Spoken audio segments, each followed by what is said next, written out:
Think about every time you use your phone every day. Do you use your computer for school or work? Who hasn't had a Netflix marathon before bed? With so much technology present in our everyday lives, people have wondered about the possible consequences tech could have for children.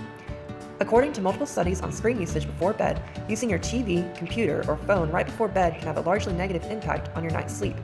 An article by the University of Colorado Boulder argues that time spent distracted on social media, the psychological arousal of social media, and the suppression of melatonin due to blue light from different devices has a more pronounced effect on sleeping patterns of children. Before we talk about the major points of the article, let's talk about science. Specifically, melatonin suppression. Melatonin is a hormone that is released from the pineal gland during the night. During the day, the pineal gland is off, but during night, the gland is turned on by the suprachiasmatic nucleus. In other words, melatonin is activated by the presence of light, about 2,500 lux in humans to be exact. Once melatonin is activated, it causes people to feel sleepy, and when it's suppressed, people are more alert. But first, let's take a step back. How do your eyes even detect light? Light is first allowed in the eye through the pupil.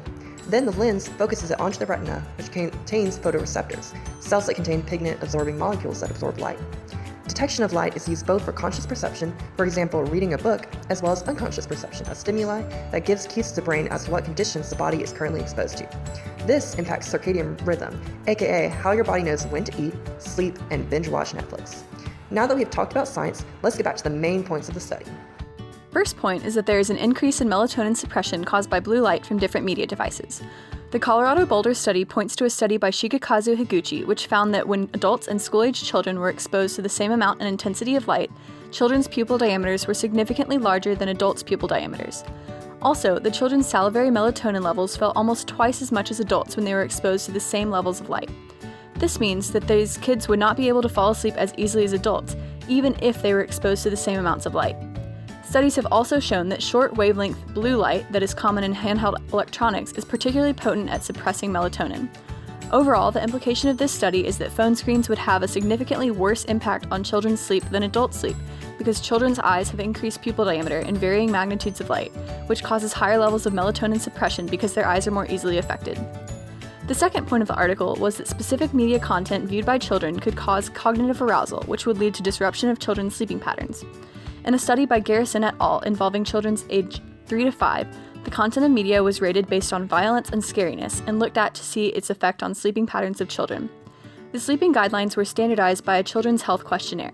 The study found that children watched an average of 72.9 minutes of media a day, with 14.1 of those minutes after 7 p.m. With every hour of media usage, sleep disruption increased significantly. This trend was seen with 95% confidence. Additionally, violent media also had significant negative impacts on children's sleep disruption, with 95% confidence as well. This means that specific media, and not just the amount of media usage, is causing cognitive arousal and having an effect on children's sleeping patterns as a whole. The third point of our article is that amount of time spent using media has an effect on sleeping patterns. As we saw in the previous study, even 1 extra hour of media usage increased sleep disruption significantly. Additionally, 90% of more than 5 dozen studies looking at youth ages 5 to 17 from around the world have found that more screen time is associated with delayed bedtimes, fewer hours of sleep, and poor sleep quality. A study by Shigekazu Higuchi et al. Noted that children and adolescents who leave a phone or computer on overnight in their bedroom are significantly more likely to have trouble sleeping.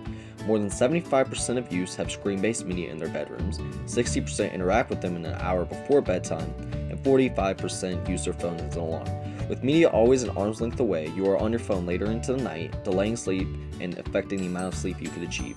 All in all, let's face it, we are surrounded by technology in every aspect of our lives. It helps us get through our days by giving us unlimited access to whatever we need, and at night can have a profound effect on the amount of sleep we receive based on how long we are stimulated by it.